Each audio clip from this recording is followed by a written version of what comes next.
कुन्देन्दु तुषारहार धवला या शुभ्रवस्त्रावृता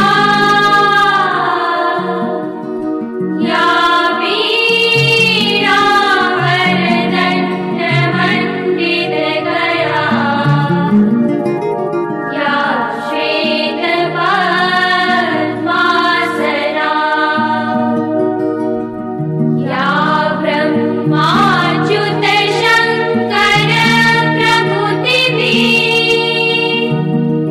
देवैः सदा वन्द्या श्यामां पातु सरस्वती भगवती निःशेषजा। નમસ્તે વિદ્યાર્થી મિત્રો, ધોરણ 6 સામાજિક વિજ્ઞાનમાં આપણે એક પાઠનો અભ્યાસ કર્યો છે. પાઠમાં આપણે જોયું હતું કે ઇતિહાસ કોને કહેવાય છે, ઇતિહાસ જાણવાના સ્ત્રોતો કયા છે, અને ઇતિહાસ જે છે એ પ્રાચીન સમયમાં ખોદકામ દરમિયાન મળેલી જેટલી પણ વસ્તુઓ છે એ વસ્તુઓના આધારે ઇતિહાસ છે એની જાણકારી માહિતી આપણને પ્રાપ્ત થાય છે. તો એના આધારે આપણને ધ્યાનમાં આવે કે એ સમયના પ્રાચીન સમયના માનવીઓ કેવા હતા, શું ખાતા હતા, શું પહેરતા હતા, આ બધી જ બાબતોની માહિતી આપણને ઇતિહાસમાંથી પ્રાપ્ત થાય છે. તો પ્રાચીન સમયના માનવીઓ એટલે એ પહેલાના સમયના માનવીઓ, આદિ સમયના માનવ એટલે આપણે એને આદિ માનવ એ પ્રકારે ઓળખીએ છીએ. જે માનવ પ્રાચીન સમયમાં થઈ ગયો એને આપણે આદિ માનવ તરીકે ઓળખીએ છીએ. તો આપણે સામાજિક વિજ્ઞાનમાં બીજા એકમ આદિમાનવ અને એને સ્થાયી જીવનની સફર એનો અભ્યાસ કરવા જઈ રહ્યા છે.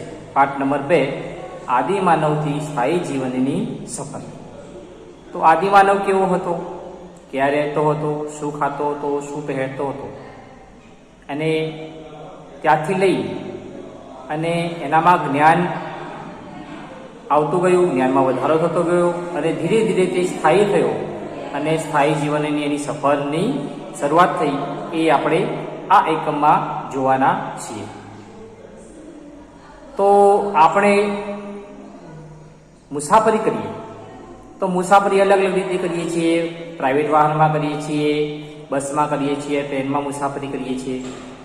તો આપણે ટ્રેનમાં એક જગ્યાએથી બીજી જગ્યાએ મુસાફરી કરતા હોઈએ ત્યારે આપણી આસપાસ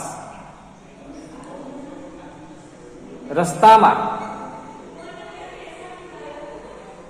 આપણે મોટા ભાગે બસની અંદર, ટ્રેનની અંદર એ બારી બાજુની સીટ હોય ત્યાં બેસવાનું આપણે આગ્રહ રાખીએ છીએ.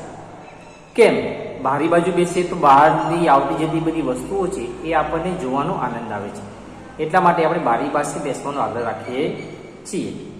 તો આપણે બારી પાસે બેસીએ છીએ અને રસ્તામાં આપણને આવતી બધી જ વસ્તુઓ એ આપણે નિહાળીએ છીએ. તો કઈ કઈ વસ્તુઓ રસ્તામાં આવતી હશે?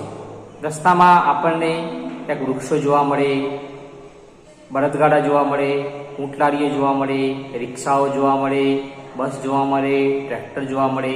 આ બધી જ વસ્તુઓ એ આપણને રસ્તામાં આવતી જતી એ દેખાય છે અને એક તો ખૂબ ગતિથી એ જતી રહેતી હોય છે.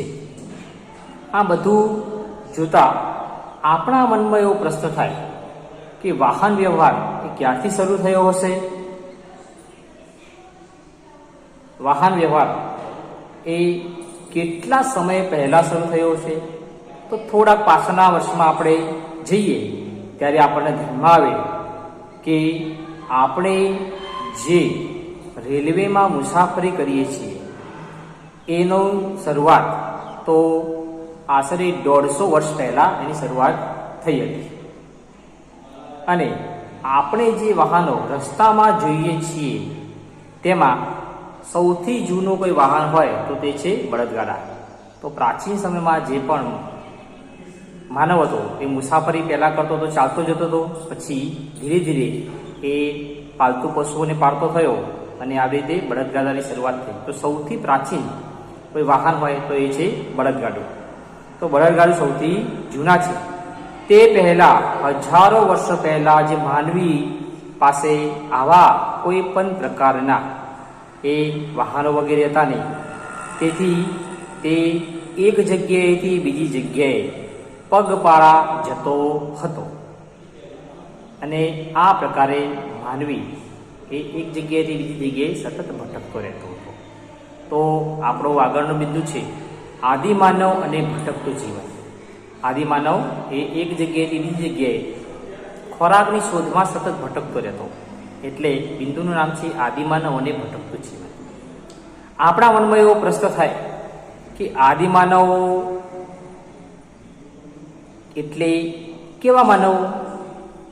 તો એનો જવાબ છે આદિમાનવો એટલે ખૂબ જૂના સમયના માનવો. કેમ? તો જંગલમાં રહેતા હતા અને આ માનવોનું રહેણી કહેણીની શરૂઆત એ જંગલમાં ભટકતા રહેતા હતા.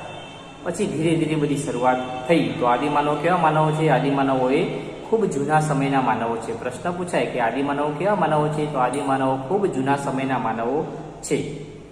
તેઓ ભટકતું જીવન જીવતા અને શિકાર કરીને પોતાનો સમય એ વ્યતીત કરતા. મોટાભાગનો સમય એ શિકાર કરીને પોતાનો સમય વ્યતીત કરતા હતા.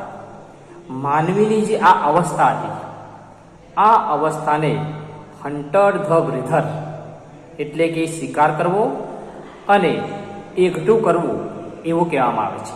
કેમ આવું કહેવામાં આવે છે? કારણ કે તેઓ ખોરાકની શોધમાં સતત ભટકતા રહેતા. અને ખોરાક એટલે શું? તો પ્રાણીઓ જે જંગલમાં હતા એનો શિકાર કરતો હતો અને શિકાર કર્યા પછી એ જે ખોરાક હતો એને પોતાની પાસે સંગ્રહ કરતો, જેથી એ 2-3 દિવસ સુધી ચાલે. એટલે માનવીની આ જે અવસ્થા હતી એને હન્ટર ધ ગ્રેધર એટલે કે શિકાર કરવો અને એકઠું કરવું એવું કહેવામાં આવે છે. જંગલની અંદર અલગ અલગ પ્રકારના પ્રાણીઓ હોય. તો આ જે પ્રાણીઓ હતા એમાં આદિમાનવ કોનો શિકાર કરતો? તો આવા પ્રાણીઓમાં હરણ જેવા જંગલના પ્રાણીઓ, માછલીઓ અને પક્ષીઓનો શિકાર કરી તેમજ કંદમૂળ અને ફળોને એકઠા કરી તે ખોરાક મેળવતો. હરણ જેવા ગભરું પ્રાણીઓ હોય એ સરળતાથી હાથમાં આવી જાય એટલે હરણનો શિકાર કરતો હતો. બીજું જે પ્રાણીઓ હતા જે ગભરું હતા, જે ભાગી જતા હતા, ડર હતો, એવા પ્રાણીઓનો સરળતાથી શિકાર કરતો. બીજું પાણીમાંથી માછલીઓ પકડતો અને માછલીઓનો શિકાર કરીને ખોરાક મેળવતો. પક્ષીઓ હતા, પક્ષીઓને મારીને એમનો શિકાર કરીને ખોરાક મેળવતો. બીજું જમીનમાંથી ખોદીને પણ કંદમૂળ વગેરેનો શિકાર વગેરેનો ખોરાક તરીકે ઉપયોગ કરતો. ઝાડ ઉપર વૃક્ષો પર થતા ફળો, એ ફળોનો પણ ખોરાક તરીકે ઉપયોગ કરતો હતો. અને આવી રીતે આદિમાનવ એ ખોરાક મેળવતો હતો. આદિમાનવનું જે જીવન હતું એ જીવન એ સરળ જીવન નહોતું. કેમ સરળ જીવન નહોતું? કારણ કે જંગલમાં રહેતા, તો જંગલમાં જંગલી પ્રાણીઓ પણ હોય. તો જંગલી પ્રાણીઓ ક્યારેક આદિમાનવ ઉપર હુમલાઓ કરતા, જેના કારણે ઘણા બધા માનવો હતા એમના મૃત્યુ પણ થતા હતા.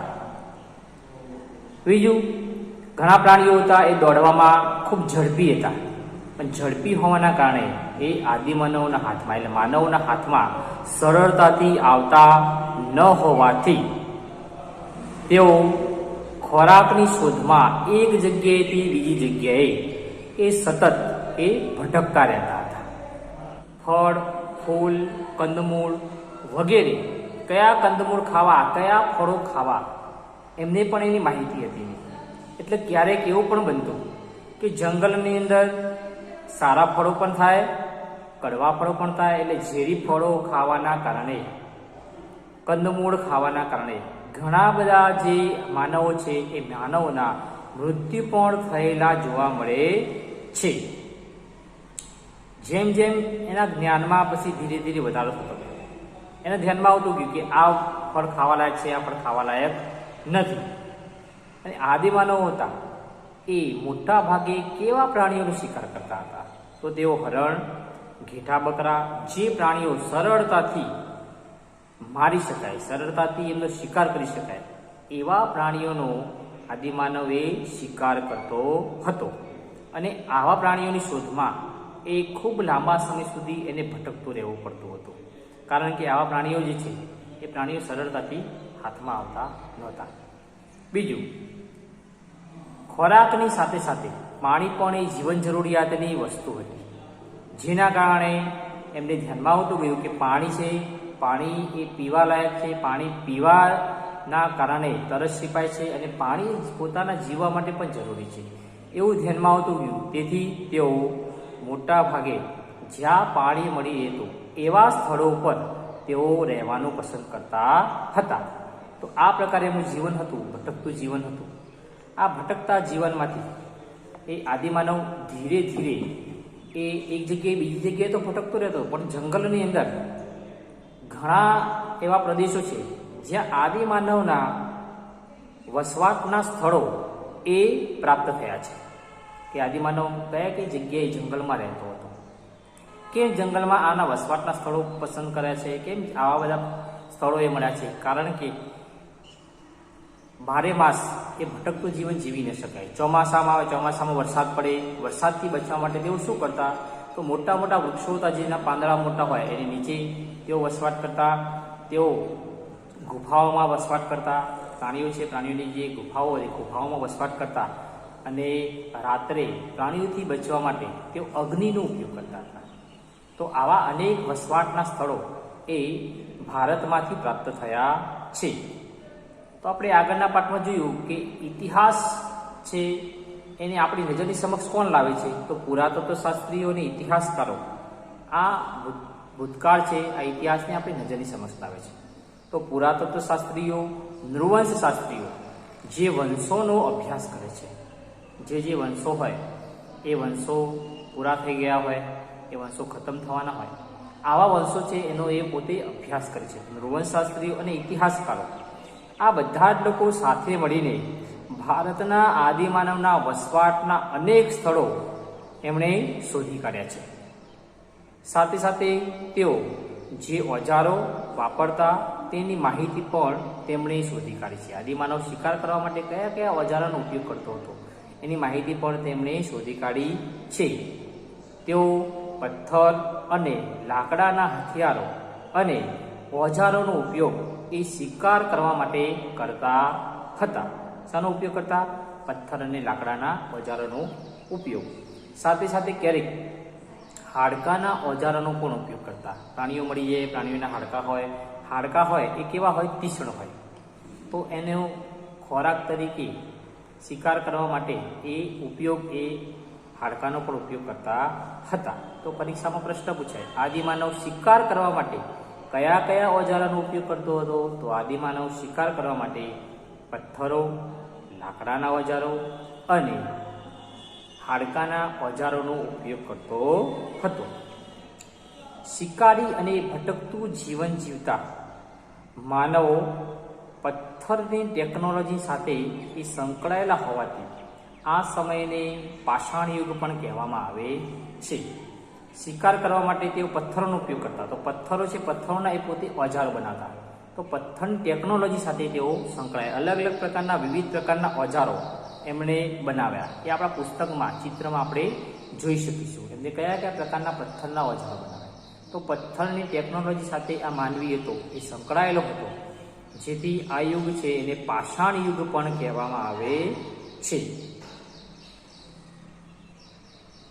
પથ્થરનો ઉપયોગ એ આદિમાનવ શાના માટે કરતો હતો? તો પથ્થરનો ઉપયોગ આદિમાનવ વનસ્પતિ કાપવા માટે અને પ્રાણીઓને ચીરીને તેમની ચામડી કાઢવા માટે એનો ઉપયોગ કરતો હતો. તો પરીક્ષામાં પ્રશ્ન પૂછાય, આદિમાનવ પથ્થરનો ઉપયોગ શાના માટે કરતો હતો? તો આદિમાનવ પથ્થરનો ઉપયોગ વનસ્પતિ કાપવા અને પ્રાણીઓને ચીરીને તેમની ચામડી કાઢવા માટે ઉપયોગ કરતો હતો. આદિમાનવ વૃક્ષોની છાલ અને પ્રાણીઓના ચામડાનો શરીર ઢાંકવા માટે ઉપયોગ કરતો હતો. તો પરીક્ષામાં પ્રશ્ન પૂછે કે આદિમાનવ પોતાના શરીરને ઢાંકવા માટે શાનો ઉપયોગ કરતો હતો? તો આદિમાનવ પોતાના શરીરને ઢાંકવા માટે વૃક્ષોની છાલ, મોટા વૃક્ષો હોય વૃક્ષોની છાલ એ પોતે વીણતો અને ચામડાથી શરીરને ઢાંકવાનો પ્રયત્ન કરતો હતો. તો આપણે બીજા એકમમાં શરૂઆતમાં પ્રસ્તાવના જોઈએ કે આદિમાનવ છે એમની જીવનની શરૂઆત કેવી રીતે થઈ હતી, આદિમાનવ એ ભટકતું જીવન કેમ જીવતો હતો, કે શિકાર કરવા માટે ભટકતું જીવન એને જીવવું પડતું હતું. એવું ભારતમાં આદિમાનવના વસવાટના ઘણા બધા સ્થળો મળી આવે છે. તો આ ભાગની અંદર આપણે એક આદિમાનવ અને ભટકતું જીવન, એના વસવાટના સ્થળોની માહિતી આ ભાગમાં આપણે પ્રાપ્ત કરી. આપણને ગૃહકાર્ય એ નાના નાના 1-2 વાક્યના પ્રશ્નના સ્વરૂપમાં ઘરે આપણને પ્રાપ્ત થશે. એ પ્રશ્નો સામાજિક વિજ્ઞાનની નોટમાં સારા સુંદર અક્ષરે એ આપણે લખતા રહીશું તો સારી નોટ આપણી તૈયાર થઈ જશે, પરીક્ષામાં પણ ઉપયોગી થશે. નમસ્કાર.